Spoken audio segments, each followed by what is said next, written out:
दोस्तों, मैं आपका डेयरी फार्मर दोस्त मधुसूदन एक बार फिर से हाजिर है नई और सही जानकारी के साथ।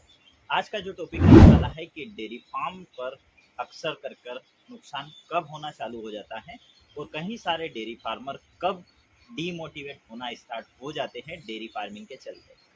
तो बने रहिएगा वीडियो के अंत तक। जानकारी अच्छी लगती हो तो चैनल को सब्सक्राइब, वीडियो को शेयर, लाइक ज़रूर करें ताकि रोज़ाना आपको मिल सके हमारे वीडियो। कहीं ना कहीं शेयर करते हैं हम हमारे फार्म की जानकारी और कहीं सारी ऐसी जानकारी जिससे कि डेयरी फार्मिंग में कहीं सारे लाभ आपको मिल सके। तो शुरू करते हैं आज के इस टॉपिक को कि डेयरी फार्मिंग में कब डीमोटिवेट फार्मर होना चालू हो जाता है।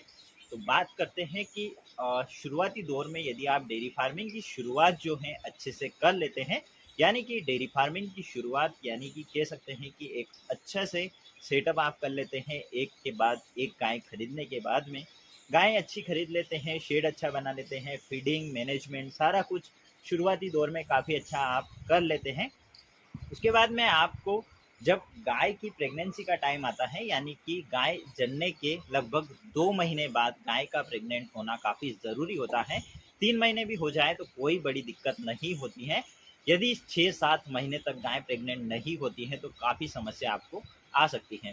तो लगभग 3 महीने बाद गाय की एआई हो जाना चाहिए। कहीं बार गाय की एआई 3 महीने बाद नहीं होती है, तब फार्मर को काफ़ी परेशानी आती है और एंडिंग के मोमेंट में काफ़ी दिक्कत हो जाती है, यानी कि जो दूध है बहुत ज़ीरो हो जाता है और नुकसान होना चालू हो जाता है। यदि आपकी 5 गाय हैं और पाँचों लगभग 6-6, 7-7 महीने मिल्किंग के बाद में प्रेग्नेंट होती हैं या रिपीट होती जाती हैं, तो कहीं सारी समस्या जैसे कि एंडिंग में आपका जो मिल्क है, गाय का जो मिल्क है ज़ीरो हो जाएगा और कहीं ना कहीं आपको मुनाफा ज़ीरो हो जाएगा और आपको लगेगा डेयरी फार्मिंग में काफ़ी लॉस है। यदि आपकी गाय लगभग 2 महीने बच्चा देने के बाद में 2 महीने मिल्किंग के बाद में प्रेग्नेंट हो जाती हैं, तो उसका जो साइकिल है लगभग 1 साल में एक लैक्टेशन का हो जाएगा और आपको काफ़ी प्रॉफिट हो सकता है। यदि गाय प्रेग्नेंट नहीं होती है, कई बार फार्मर इसीलिए परेशान होते हैं कि गाय रिपीट करती जाती हैं और फार्मर को कोई सोल्यूशन नहीं मिलता है। इसी वजह से फार्मर डीमोटिवेट होकर गाय सारी सेल कर देता है या फिर गाय का जो ज़्यादा ध्यान नहीं देता है और ऐसे एज इट इज़ फार्म चलने देता है, जैसा चल रहा है वैसा ही, और लॉस होता जाता है। यदि आप गाय की शुरुआत करें, डेयरी फार्मिंग की शुरुआत करें, तो शुरुआती दौर में गाय अच्छी खरीदें। थोड़ा सा आप डेयरी फार्मिंग का नॉलेज ले लें। उसके बाद में गाय की जो एआई है लगभग 2 महीने दूध देने के बाद में हो जाना चाहिए। यदि नहीं होती है तो उसके रीज़न कई सारे होते हैं, जैसे मिनरल की कमी, आप कैल्शियम नहीं देते हो, इसी प्रकार से कुछ ऐसी चीज़ें होती हैं जो हमें देना ज़रूरी होता है। जैसे सीआरएस दे सकते हैं, एग्रीमेंट फोर्ड दे सकते हैं, जिससे कि गाय समय पर हीट में आएगी और 2 महीने बाद यदि वो प्रेग्नेंट हो जाती है तो लगभग 7 महीने की प्रेगनेंसी तक वह अच्छा मिल्किंग करेगी और आपके फार्म पर लाभ ही लाभ होगा। यदि गाय 7 महीने मिल्किंग के बाद प्रेग्नेंट होती हैं तो लगभग 7 से 8 महीने आपको बिना मिल्किंग के आपको गाय संभालना होगी और काफ़ी नुकसान हो सकता है। तो गाय कंसीव करे इसके लिए आप सीआरएस, मिनरल की कमी गाय को नहीं होने दें और कहीं ना कहीं बेहतर मिनरल्स और फीड आप देते रहें। और डेयरी फार्मिंग की शुरुआत यदि करते हैं तो सोच समझ के करिएगा, क्योंकि शुरुआती दौर शुरुआत करना काफ़ी ईजी है, काफ़ी आसानी तरीके से आप शुरुआत कर सकते हैं, परंतु उसे मेंटेन करना, उसे लगातार प्रॉफिट लेते रहना काफ़ी थोड़ा सा मुश्किल हो सकता है।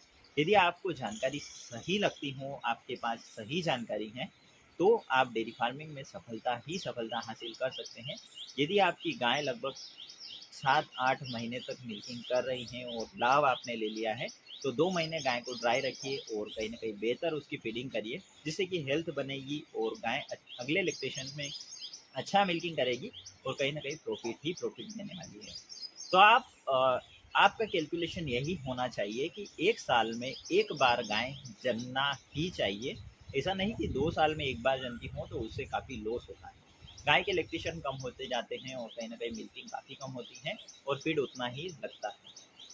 कहीं ना कहीं शॉर्टेज सीमन यूज़ कर सकते हैं आप। यदि आप काफ लेना चाहते हैं, काफ तैयार करना चाहते हैं, तो काफ पर भी ध्यान दें, जिससे कि आपके फार्म पर आगे जाकर ग्रोथ हो सकती है।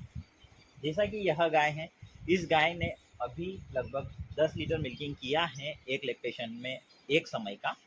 दोनों समय मिलाकर 20 लीटर मिल्किंग किया है। यदि इसकी काफ अच्छे से हम पालते हैं तो लगभग 12 से 13 लीटर एक समय का मिल्किंग वह कर सकते हैं।